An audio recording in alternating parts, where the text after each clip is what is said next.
My name is Susan Gott, and I work with glass, specifically cast glass and large-scale sculptural glass.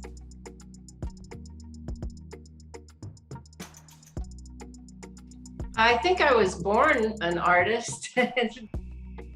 Being an artist has allowed me to travel, and I find inspiration in my travels and studying ancient cultures. And there's a lot of different layers to my work. So some of my work is more figurative, and there are spiritual elements in it, but some of them might even be a bit whimsical. And then some of the other forms, particularly some of the round forms that I've made, the spirals, are my reinterpretation of maybe something much more ancient and looking at it in a contemporary way.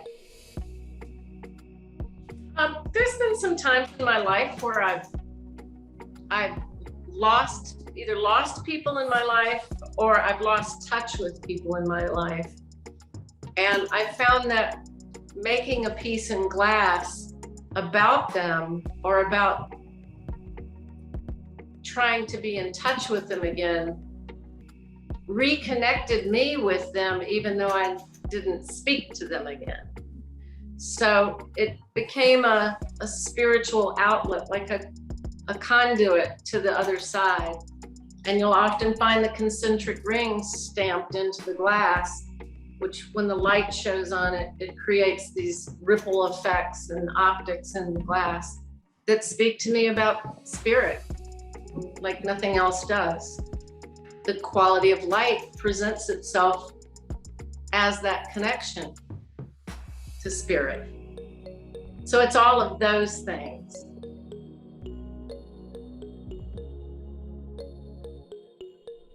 I start with drawings, and then I carve primarily in a styrofoam form, and then we pack sand around that form. It's a hard mold, and I can manipulate the mold, carve into the mold, lay the color into it, pour the hot glass into the mold, and put it away, and anneal it or cool it for anywhere from 48 hours to maybe a couple of weeks. The cooling process is controlled by a computer. Then after the cooling, the pieces come out of the mold. The mold is destroyed, so it's a one-time use mold.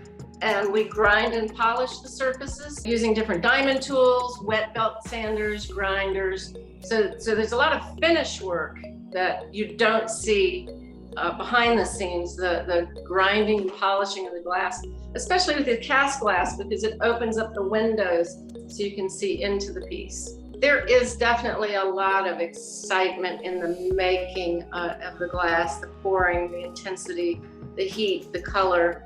But it is very rewarding when you pull it out weeks later and you hold it up to the light and you see the colors and you see that everything worked. But then there's kind of another phase. It's after you grind and polish it and you open up these different facets. That brings a whole nother element to the piece. Generally, I say it takes about 6 to 8 weeks from the planning phase, the creation of the mold. The casting part may not take long. That might be just 15 or 20 minutes to cast it, but you have all these steps along the way before and after. There's a lot of hours that go into a big piece. I built my own studio back in the early 90s. I bought this property because it had commercial zoning and I knew I could build a studio on it. So we run approximately 600-pound furnace and about 7 annealers. So it's woman-owned, built, run, of course, with the help of a lot of people along the way. But I laid it out from the very beginning on a piece of graph paper. I knew where I wanted the furnace. I knew how much gas I needed. I knew how much electrical we needed to bring in. It's all me.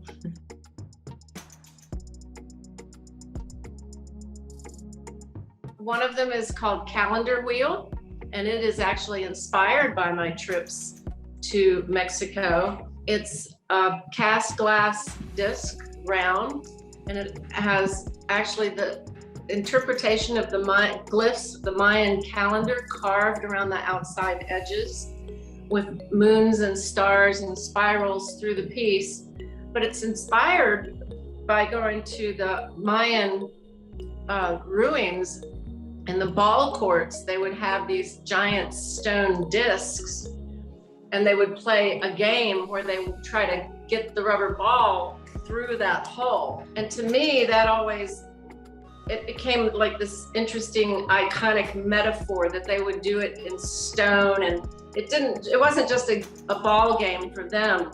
It was about the transition of Venus and the stars and moons and the Pleiades, because they were so in tune with astrological imagery and following it. So I thought it was a wonderful metaphor to translate it into glass. So I think that piece is especially important going down to Guatemala, because perhaps somebody else might see that in it what I see in it.